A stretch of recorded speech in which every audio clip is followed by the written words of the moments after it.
बबलू हाथी सुबह सवेरे अकेले वन में टहलने के लिए निकला। वह अपने ही धुन में चला जा रहा था। लगता था उसके दिमाग में कोई उलझन है जिसे वह सुलझाने की कोशिश कर रहा था। सड़क पर आगे बढ़ते ही उसके सामने चीकू खरगोश भागा। बबलू का पैर उसके ऊपर पड़ने ही वाला था कि चीकू जोर से चिल्लाया। उसकी आवाज सुनकर बबलू ने अपना पैर पीछे खींच लिया। कहाँ खोए हो बबलू भाई? कहीं नहीं, बस कुछ ऐसे ही सोच रहा था। किस बारे में? तुम जानकर क्या करोगे? शायद मैं तुम्हारी कुछ मदद कर सकूं। तुम तो जानते हो आजकल वन में कितनी चोरियां हो रही हैं, पर चोर का कोई अता पता ही नहीं है। इस बात को लेकर वन के सारे प्राणी चिंतित थे। वे वहाँ खुद को सुरक्षित महसूस नहीं कर रहे थे। अरे चीकू भाई, हम मजबूर हैं। हम चोर को पकड़ ही नहीं पा रहे हैं। वह बहुत चालाक है और अपने काम को बड़ी कुशलता से अंजाम दे रहा है। कहीं कोई सबूत ही नहीं छोड़ रहा। हमारे राजा इस बात को लेकर बहुत चिंतित हैं। यही कारण है कि हम सब इस बारे में सोच रहे हैं। अब तुम मेरी इसमें क्या मदद कर सकते हो? मैं कुछ सोचता हूँ, हो सकता है मुझे कोई उपाय सूझ जाए। प्रयास करने में कोई हर्ज तो नहीं है। तुम ठीक कहते हो चीकू, लेकिन वन के गुप्तचर भी अभी तक इसका कोई हल नहीं निकाल सके। इतना कहकर वे चुप हो गए। बबलू की बातों ने चीकू को सोचने के लिए मजबूर कर दिया। चीकू को उदास देखकर बबलू बोला, तुम अपना मन छोटा मत करो। मुझे अच्छा लगा कि तुमने मेरी परेशानी को समझा। कभी मैं भी इस वन के लिए गुप्तचर का काम करता था। एक बार मेरी टांग टूट जाने से मेरे अंदर फुर्ती नहीं रही। तब से मैंने यह काम छोड़ दिया। चीकू, तुम चाहो तो यह काम दोबारा कर सकते हो। वन के प्राणी ज्यादातर दिन में भोजन की तलाश करते हैं, वे रात को आराम करते हैं। तुम दिन रात दोनों में ही भोजन की तलाश में निकल सकते हो सकता है रात को तुम्हें कुछ ऐसी बातों का पता चल जाए जो हमारे काम की हो। हाँ बबलू, तुम ठीक कहते हो। मैं आज रात को वन में घूम कर इस बात का पता करने की कोशिश करता हूँ। थोड़ी देर बातें करके चीकू अपने बिल की ओर बढ़ गया और बबलू अपने रास्ते चला गया।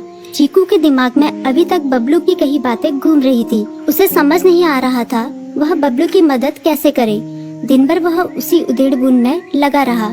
शाम होते ही चीकू कुछ सोचने लगा और वह चुपचाप बिल से बाहर निकल आया। चीकू की पत्नी ने देखा तो बोली, इस समय कहाँ जा रहे हो? बाहर खतरा है। खतरा तो सुबह भी रहता है, लेकिन खतरों से डर कर हम भूखे तो नहीं मर सकते। मैं बाहर घूम कर आता हूँ। इतना कहकर चीकू रात को बिल से बाहर निकल आया। कुछ दूर जाकर उसकी नजर बंकू उल्लू पर पड़ी, जो कुछ ही दूरी पर था।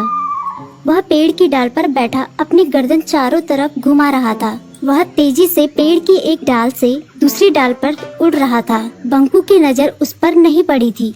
कुछ सोचकर चीकू पेड़ के पीछे से बाहर निकलकर थोड़ी खुली जगह पर आ गया और वहां से बंकू उल्लू को देखने लगा।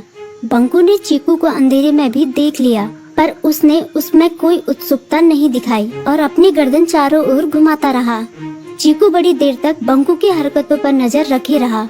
वह थोड़ी देर तक खुले मैदान में खड़ा रहा, पर बंकू ने उसे देखकर भी अनदेखा कर दिया। उसने महसूस किया कि बंकू के आसपास चमकू चमगादड़ भी मंडरा रहा था। कुछ देर वन में घूमने के बाद चीकू अपने बिल में लौट आया और सुबह होने का इंतजार करने लगा। अगली सुबह बबलू उसी रास्ते में जा रहा था। रास्ते में चीकू उसका इंतजार कर रहा था।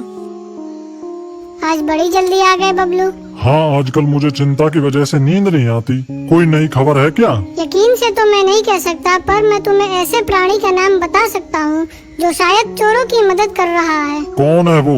बंकू उल्लू। इतना कहकर चीकू ने रात की घटना उसे ज्यों की त्यों सुना दी। इसे सुनकर बबलू का माथा ठनका। बबलू की आंखें चौंधिया गई। तुम ठीक कह रहे हो। मुझे आज रात बंकू और चमकू पर नजर रखनी होगी।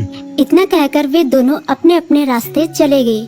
बबलू रात को अपने साथियों के साथ बंकू पर नजर गड़ाए रहा। उसकी संदिग्ध गतिविधियों को देखकर बबलू ने उसे उसके साथियों चंकी और संकी लोमड़ के साथ पकड़ लिया। बबलू ने सख्ती से पूछताछ करनी शुरू कर दी। तुम इस समय बंकू चमकू के साथ क्या कर रहे हो? हम चारों दोस्त हैं, इसलिए साथ बैठकर बातें कर रहे हैं।